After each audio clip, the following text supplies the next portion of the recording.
10,000 సింహాలున్న ఒక బోనులోకి రోజుకు 3 సార్లు ప్రార్థన చేసుకునే ఒక దానియేలు అనే వ్యక్తిని తీసుకెళ్ళి వేసాడు. ఆ సింహాలు 10,000 సింహాలు దానియేలుని తినటం స్టార్ట్ చేస్తే అన్ని సింహాలకి ఇంత మాంసం కూడా రాదు.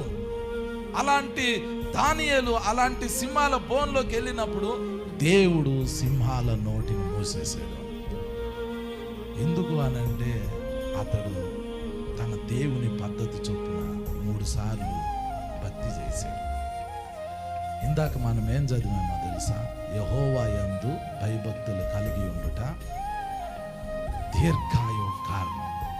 మనము తిన్నందువలన తినకపోయినందువలన బతుకుతామని కాదు.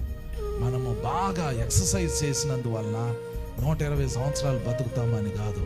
మనల్ని బతికించే దేవుడు ఒక ఆయన ఉన్నాడు, ఆయన పరలోకం.